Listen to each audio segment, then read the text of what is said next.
there are several people. It's not only the Hashemites in Jordan who were signatories to, but the initiative came out of Prince Ghazi and Prince Hassan and some of the leaders that are what I would call the side of the family that is the intellectual side, not as such the political side. Although the political side eventually adopted the message, and now it's being promoted internationally. As part, in some ways, of Georgian's foreign policy, actually. So that's the document I'm referring to. سؤال الدكتور عن رسالة عمان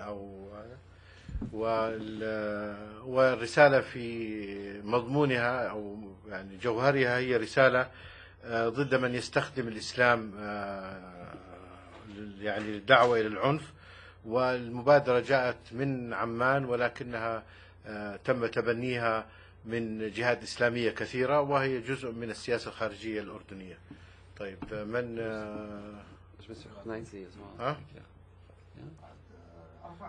طيب لا تفضل ما بطلت شكرا مساواة للجميع على الأقل في هذا المكان.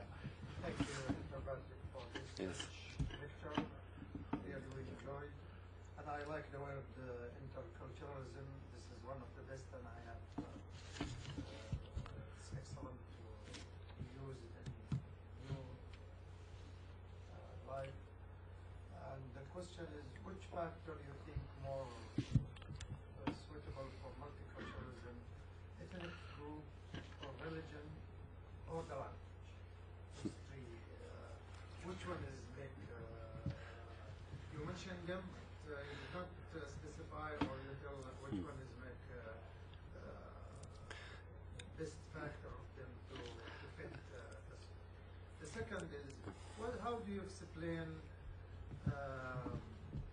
the Western attacks in the Islamic world when it comes to any changes in the Middle East, or something like attacking Darfur or Iraq or in different countries? As soon as they hear the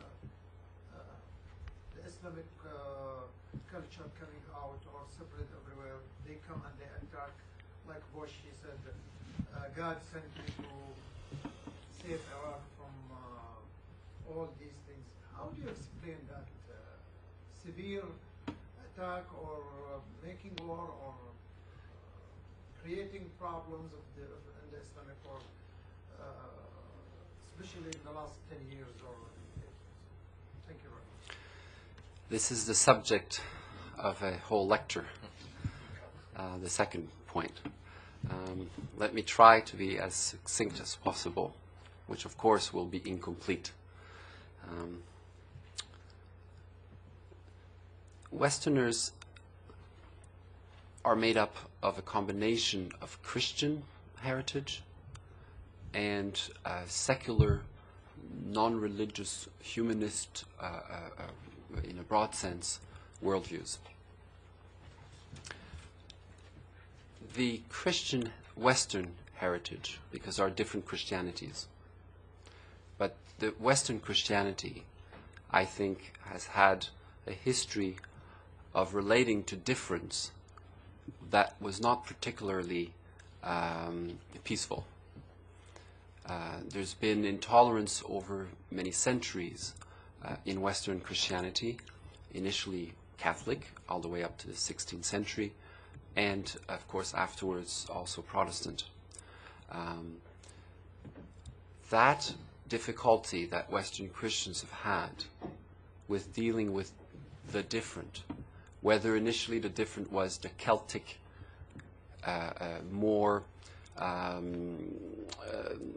let me say, more indigenous traditions of different parts of Europe, or the Vikings, etc., or whether it was the Jewish communities in Europe, or whether it was later on the different within the community, i.e. between the Catholics and the Protestant.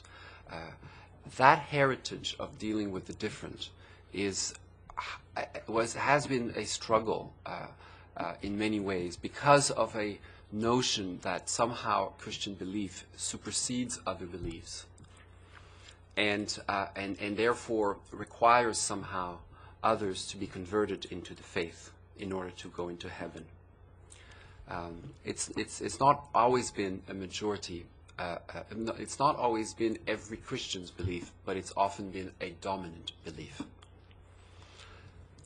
With the end of the religious wars, as I said, there's been a maturation, a degree of thinking, both within the Christian communities of Western Europe and also with some people who eventually moved further and further away and even out of the Christian community, right? And among those different reactions were a recognition that that there had to be a more open attitude and respectful attitude towards the different. But let's face it, it took between 200 to 300 years for the Roman Catholic Church to respect or to give the right to Catholics to vote in democratic elections.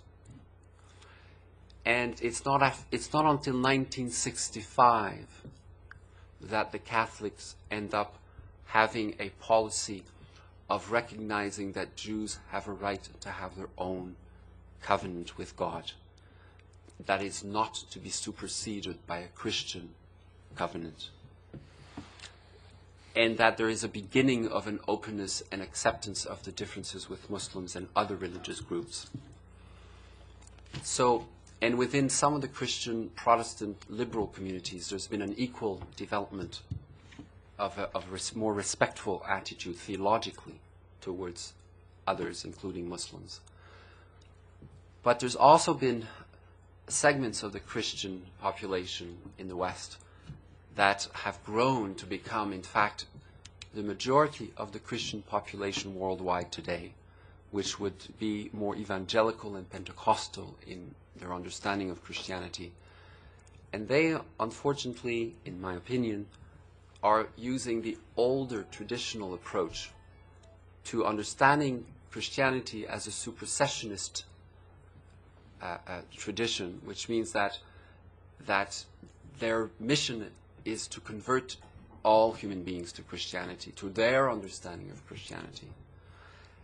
And that particular approach fuels a lot of tensions and misunderstanding, especially with Muslims. And what happens when this particular Christian interpretation gets to be linked to political power, as in the case of President Bush, but previously also Reagan, we end up having some tensions and some problems in international politics. So the challenge today is to recognize, fortunately, that there are other Christian interpretations that are not supersessionist, that are pluralistic. And these are the currents that need to become more active. They are, but they need to be more active in getting their voices and their message across, so that politically the expression that many Christians that are more pluralist use is they feel that some branch, more exclusivist branch of interpreting Christianity, have hijacked the whole of Christianity through media coverage in part and politics in ways that excluded some of the more open and tolerant and respectful Christians. Very good.